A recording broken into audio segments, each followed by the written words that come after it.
launch.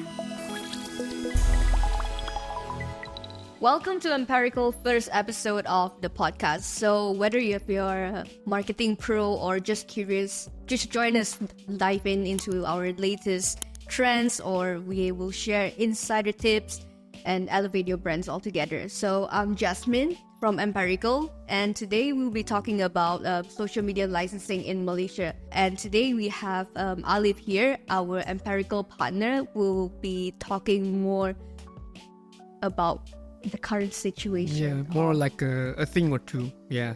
I think I would like to also share. My name is Alif. All right. So we've been around since 2017. For those of you who are new, who are new to Empirical, all right, we started as a consulting agency in digital advertising, but we have expanded since then into a full service agency. We cover pretty much everything from all spectrum of advertising. We do web development as well, so social media, paid ads, SEO, basically you name it. And it happens that something happened recently in the country that I think is very important for us to bring forward to our audience, to our clients, prospects, and I think definitely there's some sort of preparation that we need to do. And also to give to add on a little bit based on the introduction Jasmine shared before, was that why do we want to do this in the first place, right? I think we have to look at it from two different perspectives. So one from the perspective of businesses, and then after that from consumers as well. I think when it comes to the business, why do you need to know about the social media licensing regulation, which is coming soon? Yes, MCMC introduced on 1st of August, I think. The press release came out, right? Yes. But it will become effective on 1st of January 2025. But so far it's actually been very vague. Nothing has been settled yet, right? Yeah, that's correct. So I believe that over the next couple of months, they need to be ironing out details. I assume that they'll be talking to platform owners, like Meta and the rest. Yep. But I don't know if they're ever going to call agencies and everything. Yep. To give, technical advice and recommendation. Yeah. But going back to my point just now, why this is very important is that, of course, I would say legality is a very important factor when it comes to advertising. So you need to know what's going to happen as well, because it will influence your overall strategy and also implementation. All right. So we want you to go into 2025, 2026 onwards prepared. And from the consumer side, we also want you guys to know what's going to happen, and will this change, how you use social media and everything, because at the end of the day, both of this side, from the user side and the advertiser side, everything is connected. So, okay, let's start with what the social media licensing entails. So, according to the MCMC, if you're running a platform with more than 8 million users, you will need a license, that is good for a year. And you have to renew it every year. So, from my research, it says it will cost you around 2,500. I will see. So, it probably wouldn't be a matter of fees and how much it costs, but more the regulation itself. Another question that may arise is 8 million users. So we know that Facebook, Instagram definitely passed that number already. TikTok did. We have X, Google, they have YouTube, technically social media too. What about the rest, right? So there are a lot of up and coming as well. So eventually this will cover a lot more than that, as and when more audience jump into the platform. Okay, so we know starting from 1st of January 2025, Malaysia will actually enforce a new regulatory framework for internet messaging and social media services to combat rising cybercrime like online fraud and then also cyberbullying. So service provider with over 8 million users in Malaysia must obtain a license, as far as we know, under the CMA Act. So what will happen actually if people don't comply to that? I think judging from this alone, first of all, the press release doesn't have a lot of information. That's from what I read. And I think right now they're giving a grace period. Okay, the statement was published on the 1st of August. Yep. But they said that they're working on it right now.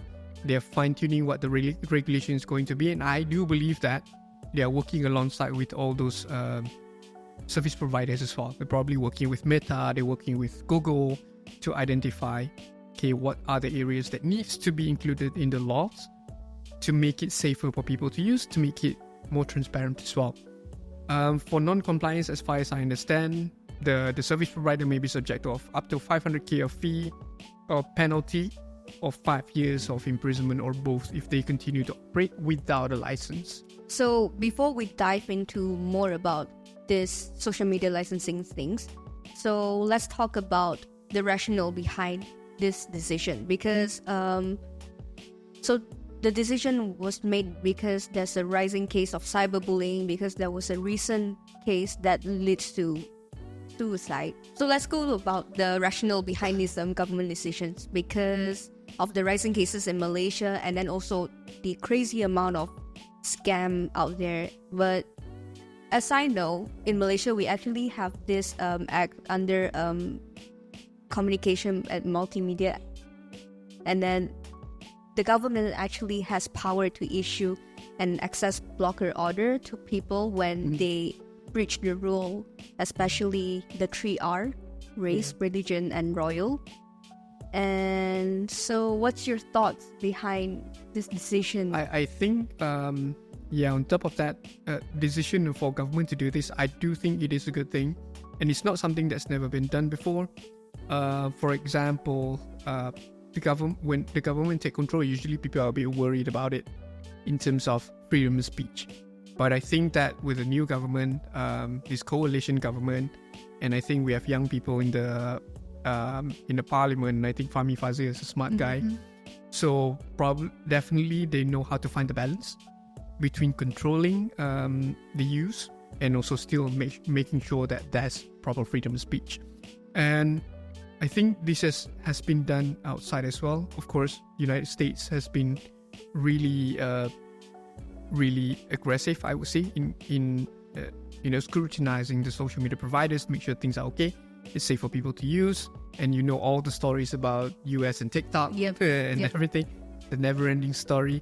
And recently, there was a case where like Instagram got banned in Turkey. If you don't know that, they got banned in Turkey for like 9 days. I think I need to do a quick check why it got banned.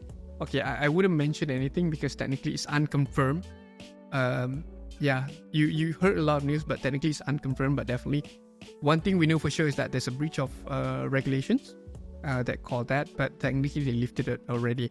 But I think it is a good decision in the sense that the government is putting some pressure on social media platform providers so that you don't simply get to do whatever you want, because platform providers are actually,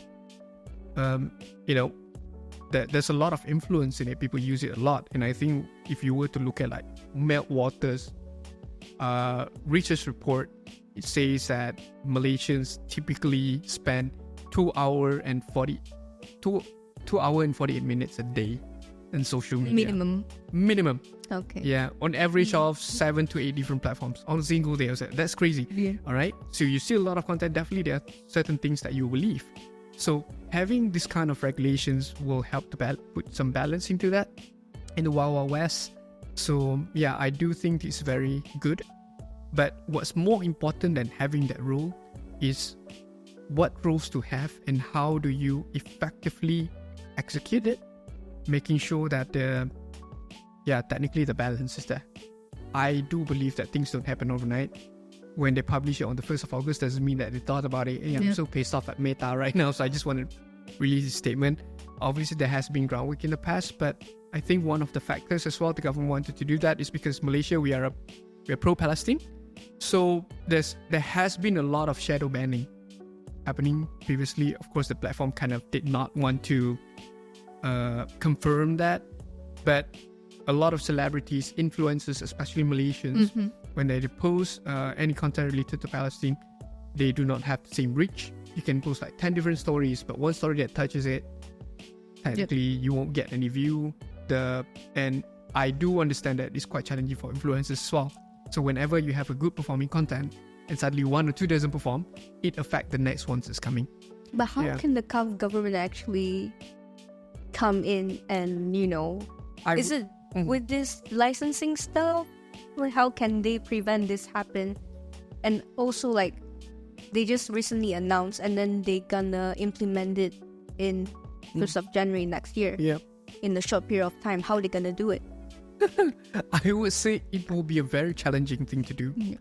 it's always a race, but at the end of the day, I do believe that they need industry insights, meaning to say not just the platform providers, but also technical expertise, people who understand how this thing works. To be very honest, social media algorithm, I do think of it like a black box, right? There's certain things, Facebook say that they will prioritize video over theirs, and this and that, they will say something like that. But on the minute detail of how things happen, like what kind of content gets more exposure than the other and everything, a lot of it's more automated. They probably have a lot of different factors in the algorithm. So how the government need to allow that, I think, how the government can effectively impose something that is good for the people, basically, is to have technical expertise, right? And then should be able to evaluate the social media platform. Not to say that they have to rebuild things from scratch. They are probably things that are functioning. It's just that what kind of policies do they have? Especially privacy is a very important factor as well. We have PDPA here, but I don't know, right? How effective that's being implemented and how effective is being adapted to like the use of social media and everything. Privacy, and apart from that, like transparency, we keep going back to that since it's about content consumption. So yeah, having a proper framework and having technical know-how to assist on decision making is very important for them. It's funny when you mentioned about shadow banning. I didn't actually realize it's a thing here because I myself, I posted videos on TikTok as well. So when I posted something, educational content, and the views actually, it was really low. But then when I post something about my washing machine, and the post and the view, actually they spiked until like thousands. So yeah, that was strange. Yeah. So Jasmine is basically telling you guys to go and find it on TikTok and watch that washing machine video. Okay, so that's what it is, right? But of course, there's many different reasons. Everything kind of build up towards the decision making. So now the decision is here. They will implement this. So it's just a matter of having a proper system, proper framework, so that it can work safely. Okay. So let's talk about the impact that will be in the digital marketing world, because you've been in the industry for quite a while now. So we would like to hear your insight, like the potential changes in platform like Meta or X, formerly Twitter, operate in Malaysia. So what is your thought on this? I think definitely there's going to be changes, right? Because when things happen, you can think of it this way, because platform usually they have one platform. You have an algorithm, which is most of the time universal, applies everywhere. They test the thing, and after things are okay, then they will roll out into different markets. But when you have more regulations like this, obviously there's another layer of requirements already, which means that they need to kind of customize how the algorithm works, what features and functions to have and not have in a certain platform. We see a lot of changes already happening throughout different markets. So I think it will be a bit more restricted in a way. It could probably lead to a slightly slower rollout of new features. So with so many restrictions, right, with the type of content, it will be very controlled as well, because the businesses, they don't have the freedom to express themselves. So okay, all right. So what do I think about that? Okay, when it comes to content, I do believe that I will answer this in a few different parts. The first one is, for example, whenever there's restriction, I do expect that features rollout might take a bit of time. Maybe not too long, but probably you see it somewhere first before you see it here. But it's not something that is new, because whenever they roll out anything, they always push it to US first anyway. And like, for example, Instagram Music, I think probably took around 1 year plus before it came to Malaysia. Yeah. And Instagram live streaming through desktop, like through a professional desktop, they had it since, I believe, last year in the US, but they don't have it here in Malaysia. So it will take a bit of time. So how it changed content, I would say that there might be a little bit of a challenge because, for example, if you're consuming content in Malaysia, but you're consuming global content from creators coming out of US, and you see, oh, this one is, in this format. Like, for example, like last time, people have like Instagram music, there's a sound there, but this one is not available in your country. Yeah, so that will continue to happen. What's probably not so good is that there's a loss of opportunity, but I would say technically it's not a loss because you're here, you're just not, so basically we're just like observing other people, how they do it first, and then Malaysia will adapt to the okay. And also might be a good thing is whenever it's slightly late, for example, you can kind of anticipate already, especially as a business or content creators, you know that, oh, this feature has been rolled out already in the, let's say, primary market, right? It may come soon later. So you can kind of plan of what's coming and then how you're going to approach the audience when it is here. So moving forward, let's talk about how this will affect the strategy and the content distribution and also the ad spend. Yeah, okay. I will answer that in 3 different parts. So the first one is digital marketing strategy, which I believe that when it comes to the strategy itself, this will probably affect how the data collection is made, actually. It may affect targeting, how you do targeting, and also censorship, which is not exactly a new thing. There may be some changes in ad platform features. Like, for example, I believe that when digital strategy, content distribution, spend. Oh, okay. This is a high level before I go one by one. Right.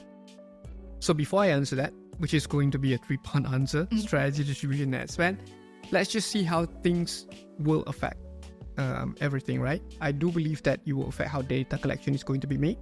And I also believe that it may change how targeting can be done, especially from advertising perspective when you run ads, and also censorship, of course, which is definitely not a new thing, but we do expect some changes in ad platform features. Take, for example, if you run Facebook ads 5 years ago, for example, you can target even like religion. You can target that. And these days, you can target a lot of things already, or a lot of things has been taken out. And then I think recently in March, they even take out anything that's related to health. They kind of restricted that already. Yeah, which made things a little bit more challenging. But of course, if you know what you're doing, there's a workaround. And that's what agencies like us are here for. Okay. But it probably means more reliance on creative targeting. Okay, creative targeting is one.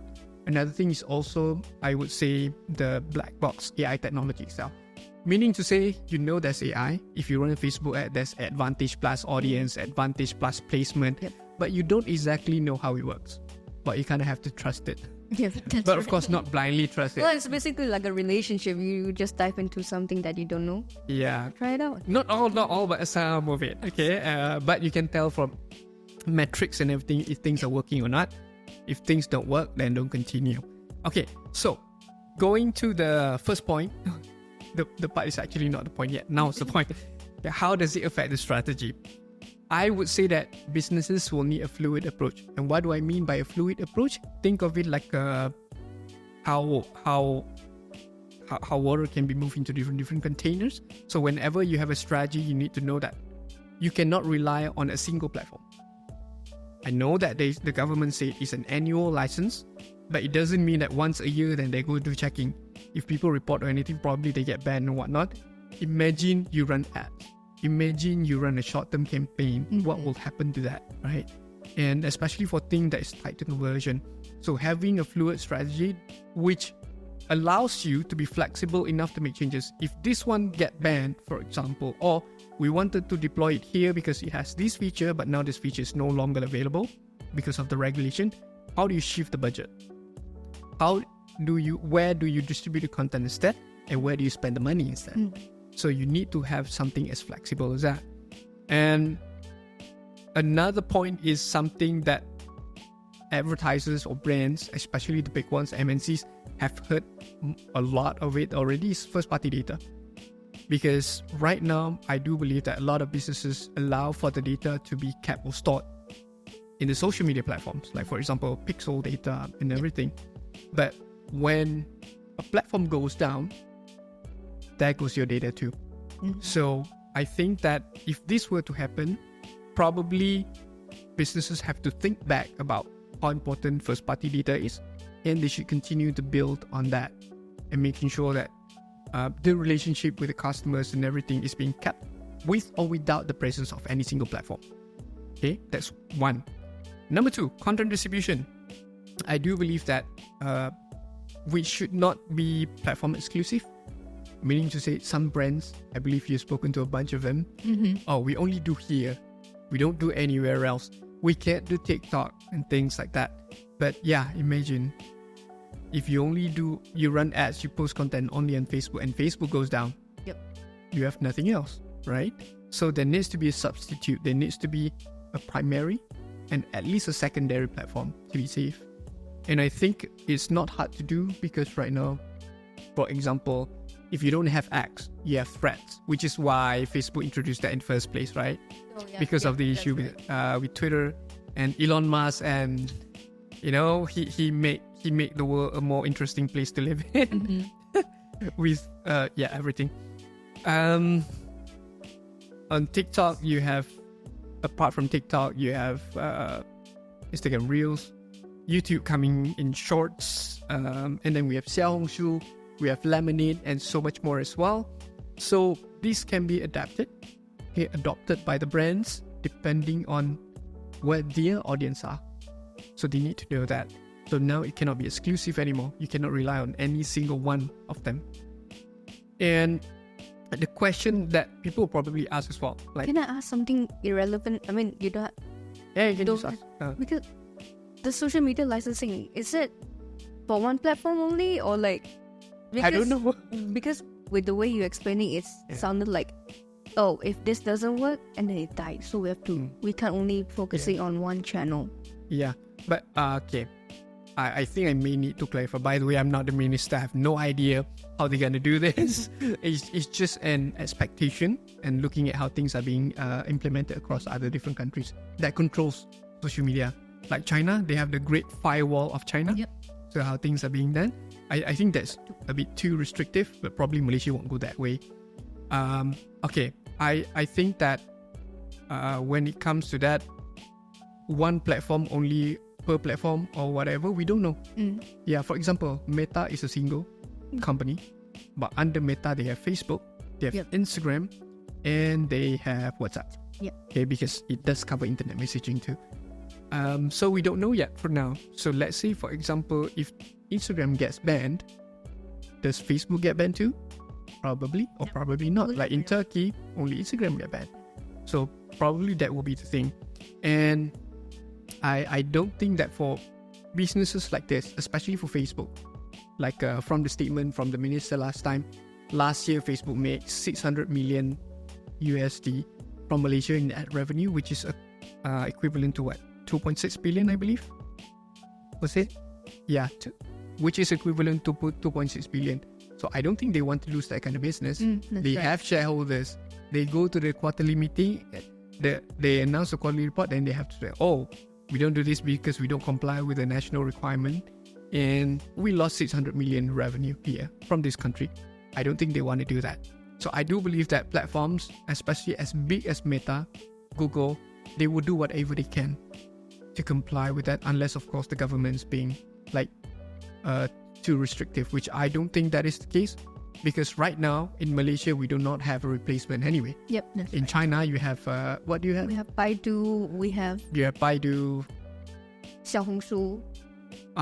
You have Baidu. You have Xiaohongshu as an alternative to Facebook and Instagram. Of course, you can use VPN and everything, but the mass consumer wouldn't do that. And in Malaysia, we do not have one that is so dominant that they can replace Meta. But I think the next close one is TikTok. And TikTok is not from Malaysia anyway. No. Alright. I think last time... is Lemonade from Malaysia? Huh? Lemonade. Isn't... Was Lemonade from Malaysia? No, Singapore. Really? But I know that... I have never heard of Baitu Jana. I've heard of M-Face before. M-Face? Yeah. Oh, so it works like Facebook, but it's but for Malaysian only. Yeah, SMEs didn't work. But probably SMEs when Dato' SMEs want to do it again. I don't know. So I think you missed on one point. What about ad spend? How is it going to be affected? Yeah, okay, alright. I think that the same thing should apply. The way you distribute content is the same way you should be distributing your spend as well, since technically content is just media buy that backs the content itself, so that it's get as many exposure as you can. So I think one of the best ways to do it is to make sure that it's distributed and also fluid at the same time. This is a bit challenging, of course, because let's say, for example, a company has a limited budget. Let's say they have, for the purpose of discussion, they have 120k, which is equivalent to 10k a month to spend, which is not a lot, by the way. If you have 3,000 a month, that's only equivalent to like 100 ringgit a day. You can only get so much impression. You can only get so much conversion from that number. Now, if you have to distribute it, the bad thing is, I do think that another issue may arise for advertisers, because usually we do talk to clients and we know that clients come from different profiles. They have different budget capacity. Some clients convenient to spend 10k a month. Some clients have no issue. They can spend 500k a month with their eyes closed. Some client like 3k a month or 100 ringgit a day, so like as much as they can go with. Which is for client with more budget, I think that is something that they have been doing for quite some time already. You put a little bit here, you put a little bit there, you touch this kind of audience here, audience there. But for client with restricted budget, restricted media buy, it's gonna become a bit of an issue. Take for example, if your budget is only 3,000 a month, which is equivalent to average of 100 ringgit a day spent. You can only get so much impression or conversion from that. Now you have to split it in half. You put 50 here, put 50 there. And we know that when this come and things become more restricted, you have less targeting options, it may not be too effective. You have to trust the data to do the work for you. The data needs volume too. They need volume, they need spending, so that if they, even for example, Facebook learning conversion, learning phase, on average they put like 50 conversion. Let's say the cost per conversion is 100 ringgit. That's 5,000 ringgit to spend before you exit the learning phase with first 50 conversion. So for brand with not a lot of budget, it may give them a disadvantage. So that's what I think. But at the end of the day, if that were to happen, you have to think of the risk and also the reward. It should be distributed, but if you are in a business and where you do not have a lot of capacity, media buy wise, I think it's okay to stick to one, but just know that it is risky. But when that happens, you should be fluid. You should know that if we only spend our money here, if something happens to it, get a ban or anything, we cannot run ads. But you know, the campaign is ending next week. This one gets banned. Where do we go?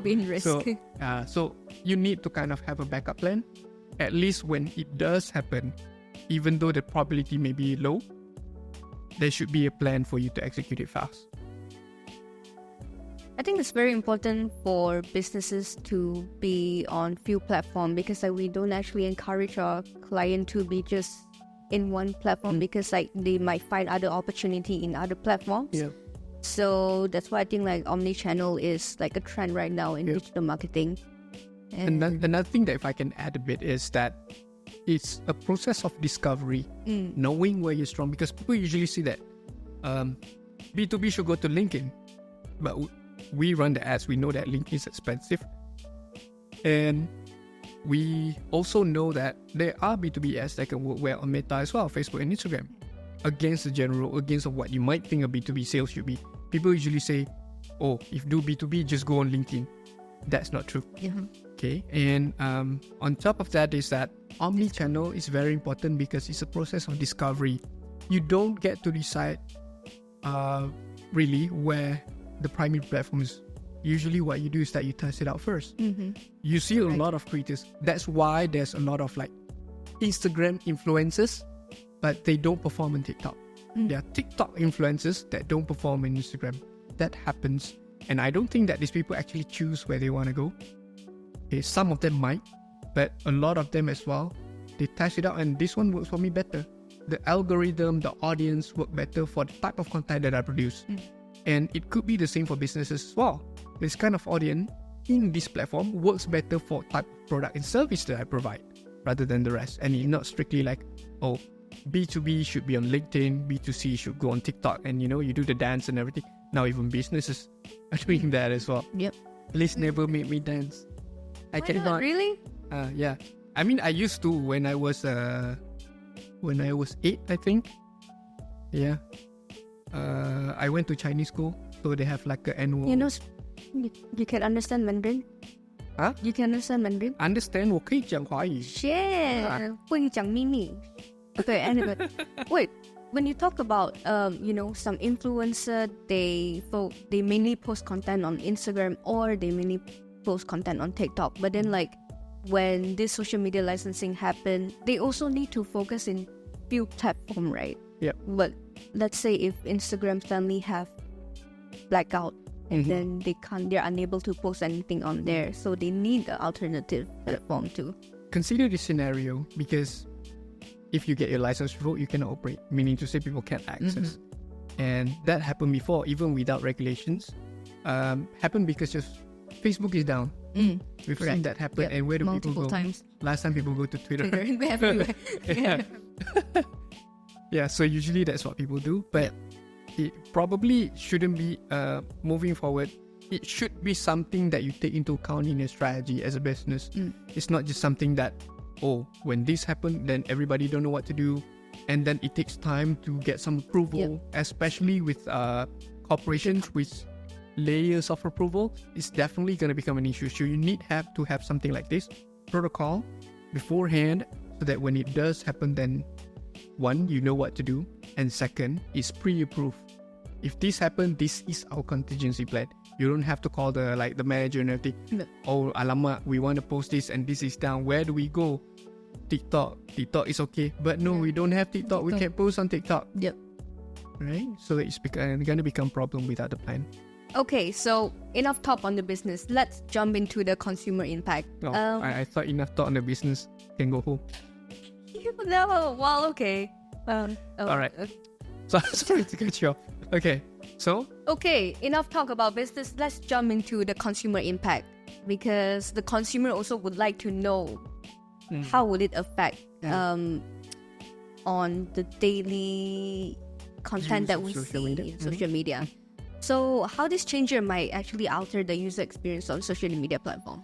I think it probably will cause the users to not rely on any single platform. But I don't think that's going to change much in Malaysia, to be very honest.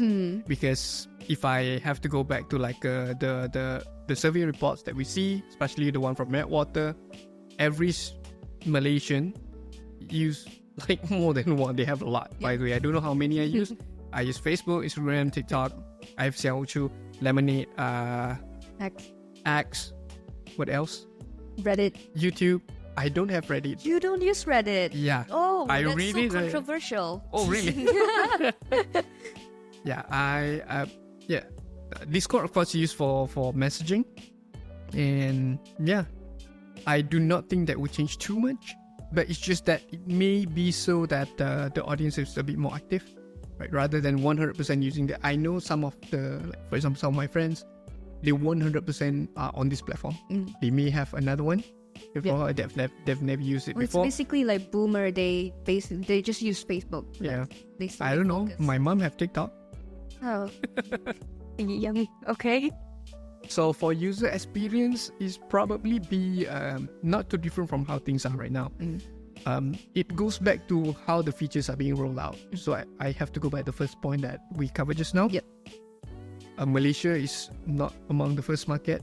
It's like you have US, and then you have, after that it goes across the region, North America and everything, Europe, and then it will probably roll out to Asia, because one of the challenges they have is language barrier, which is translating language, which also brought up I think language translation and everything becomes a topic previously. One time for the installation post as well. Yeah, the YDPA installation post shows us how.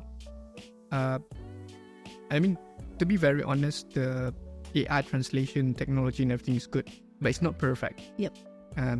I don't know that if it's intended or not. I do believe on.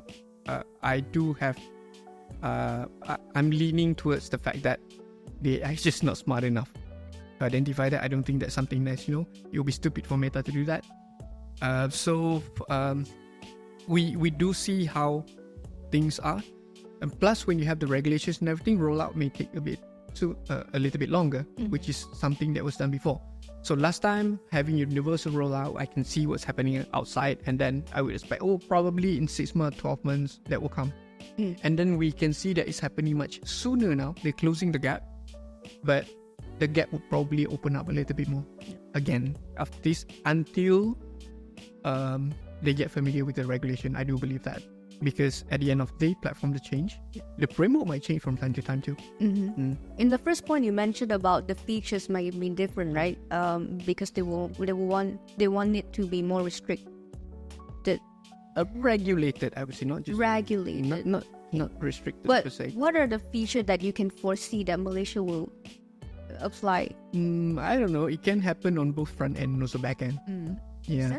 So front end meaning to say what kind of features that you can use as a creator, what kind of feature that you see as an audience, and also at the back end of it, you notice like transparency, setting and everything. But a lot of changes has been done, and I would say a lot of improvement. Like for example, you can download your data since the Cambridge Analytica issue. So last time you cannot access. The platform holds 100%, but now you can export if you want. And you can pick and choose a lot of things. Like for example, censorship. I noticed that these days you can actually go on Instagram and also put a keyword of things that you don't want to have. Last time you cannot really do that, right?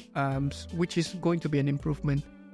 So I do believe that it will be an evolution, you'll be like a distinct or improved version of whatever we have seen already today. Yeah, it's not that they're starting from scratch. They're already somewhere, right? It's just that maybe things are a little bit different compared to what we see today. Okay, understand. So let's talk about concerns about privacy, data security, and also the algorithm changes that could affect what consumers see on the internet. Okay, user privacy and also data security. I think it is a very interesting topic. It's a very, not just interesting, it's a very important one as well. And in Malaysia, we have PDVA, and in all forms of communication, that has been the importance. Like for example, you fill out a form, you have to give your consent. Website will have consent to track cookies and whatnot. When it comes to the user privacy and data security, I expect it to be more positive, to be more pro-consumer and pro-user. They should have more control over their own privacy compared to what it is available today. And also data security could be one of the things as well. That is, I do know that a lot of consumers don't really know how the data is being saved or being used or being consumed. We see today, you even see a lot of content like, you talk over the phone, and later you will see all the ads on Meta, all the ads and everything. It's quite creepy actually. So some of them find it creepy, some people might find it funny. So it depends.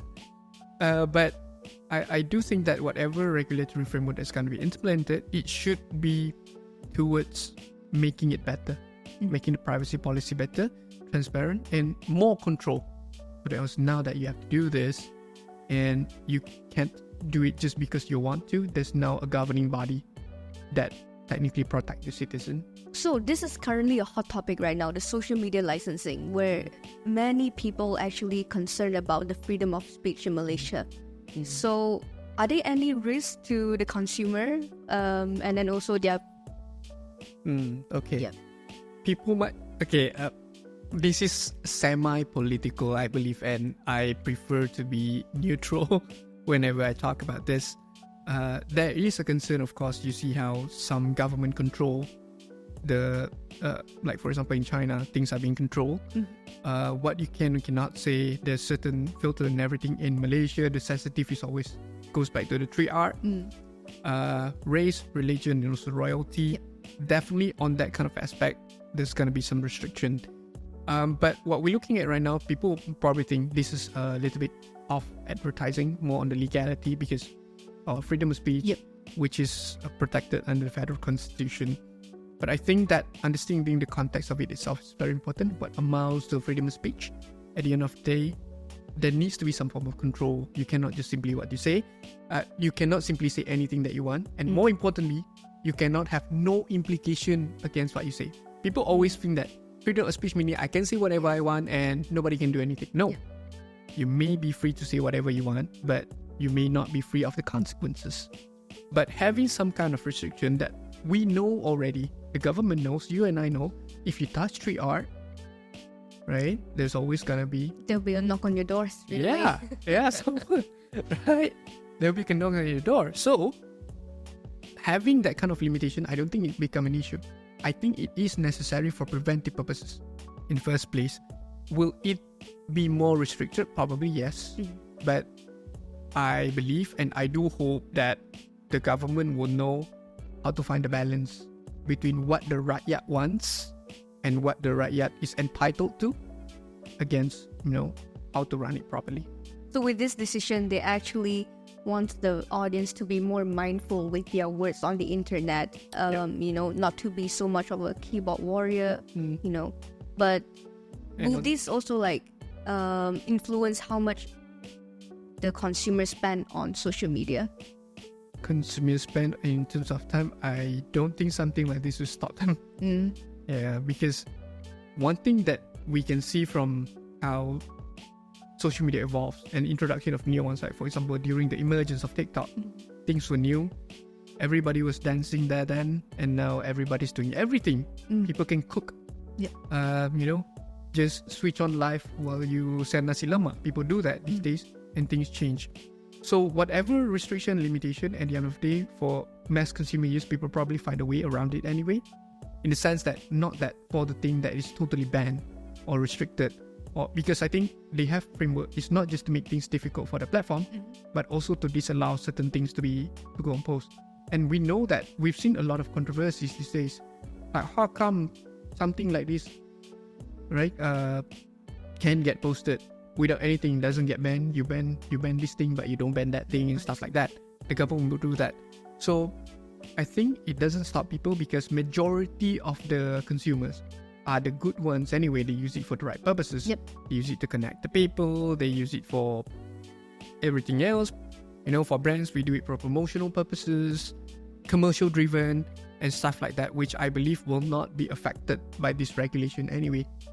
It's supposed to limit those who are on the red zone of content, things that are not supposed to go out in the first place. That's harmful and illegal, of course. So, Alif, can you tell us what role can digital literacy play in helping the consumer navigating these changes?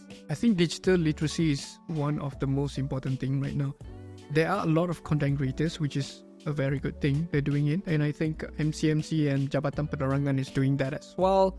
But we, the consumers, should play our role too, to make sure that the internet, social media at large is a much safer place for everyone. Thank you so much, Alim. That was really insightful. Even though that this was just announced 1st of August and we are still pretty much in the gray area, we don't know much. Yeah, we were also in a gray area before whether or not to do this podcast. So finally we did it. Yeah. So the key takeaway for the consumer is we just have to be demure, be mindful of what we say on the internet. We try not to be so much of a keyboard warrior. And for business side? I think for businesses, it goes back just as a summary for what we discussed before.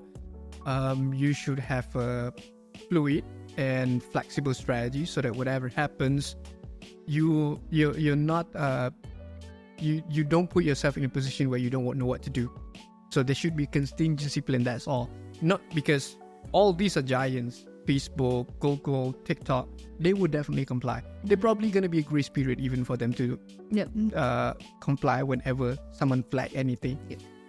To be very honest, I'm not too concerned about overnight they get banned. Unless of course something happens, because even last time and everything, when they, the PM's post got banned, they got called to the office. So that's what happened. They didn't shut it down. So the question is just how, I think, as a business, just make sure that you have the plan in place. Make sure that the content is ready, and as much as possible, it's time already for you to continue building up first party data and connect with the consumer directly. Like if this one goes down, this one gets banned or anything, then you can just bring them over with you. They will go to a different platform because they want to connect to you. Definitely a challenging thing to do, to have such a strong fan base as a commercial brand, but it is doable for sure. If you don't know how to do that, that's why we're here. Empirical will help you solving with your crisis and your content. I don't think. The end. Oh, not yet. Okay, so that's for the businesses. For the consumer, I think we should play our role, like Jasmine said just now. One thing I think I want to add, it has nothing to do with the topic, but I do see a lot of trends. I think the platform has a lot to blame as well. They are promoting engagement, meaning to say they want people to comment more, to communicate more. I think one of the smartest and also one of the most dangerous thing that, like, for example, Facebook introduced top fan badge. Yep. Yeah, people want to comment, they want the badge. But if it's for a good reason, then I would say it's okay. But I don't know if it's because of the type of content that I consume personally, that I see those kind of things. It's a place for people to do a lot of trolling. But I would say comedy and, jokes and everything is fun and all. But please draw the line. If there are certain things that you wouldn't say to a person directly to the face, why would you do that on social media? So a lot of that, posting, propaganda, what do you call that? Fake news as well. A lot of that has been happening. So we need to, of course, if you're the good guys, you won't do anything like that. But also play a role. If you see anything like that, report so that it doesn't spread. At the end of the day, all of this is here because of necessity. The government would not be doing this because they, think it's fun or whatever. No, they think it's needed because of how things are right now on social media. It's turning a little bit crazy, I believe. Yes. So we need a little bit of control. You need a brother, which is like the government, come in, chill a bit. This one can, this one cannot. Because if I can quote Fahmi Fazil, last year it was estimated that Facebook alone earned 600 million from Malaysia. But what have they done to ensure that the condition and use of the platform in Malaysia are safe? They lack commitment. We are, by the way, we run Facebook platform. We run ads on Facebook and everything. But I do believe that in a certain area, they may lack some commitment, which is something that we need to. I agree with him that we should study and also assess the situation. And I think one of the reporters asked, what if we were to create our own social media platform? Donald Trump did it. So what platform did he create? Truth Social. Truth Social? Yeah. How's that going so far? I don't know. So that's part of his campaign this year? Not part of the campaign. He did it before when he got banned on Twitter. Yeah, so Truth Social. Donald Trump did it, but of course he has money. Yep. But Malaysian government, I think people will probably be angry if you say that, the budget 2025, we allocate some to create our own social media platform. And people will be like, one, it's a waste of money. Second, you're using the rakyat's money to create a social media platform. And then you control the rakyat. Something like that. So people might not like that. But the government does encourage. If you want to create your own social media platform, one day, you might apply for government grant or anything, the digital grant, I believe. Yeah. And do that. They're looking for that. They are encouraging locals to do that, but I would say that building that is already a challenge. Getting people to migrate from the popular platform that have all the ecosystem, they're so used to it. I've been using Facebook since 2012. I don't know. Yeah. Some people have used it earlier as well. So getting them to move platform, you need peers to move as well. That would definitely become a challenge. So I don't think if that were gonna happen, even it might not happen very soon. Okay, so that is all from us. I hope you guys enjoyed our little podcast here where we cover about this. Definitely, there's a lot of uncertainty we don't know about. So let's see how it goes. See how lah. See how lah. Okay. And one thing as well, this is for our YouTube viewers. If you like our podcast and if you think that this is insightful and if you think that there are other topics that you want us to discuss about from media perspective, from content, from technology perspective, please do leave your comment on the comment section and let us know. And also let us know what are your thoughts on the implementation of this regulation. I mean, we would love to hear from consumers, from technical experts, from academics, what the implication would be and how it will evolve in the future. Well, that's a wrap. I hope you learned a thing or two about the new social media licensing in Malaysia. So if you have any questions, just put your comment down below. And if you like it, give it a thumbs up. And we'll see you next time. Bye-bye.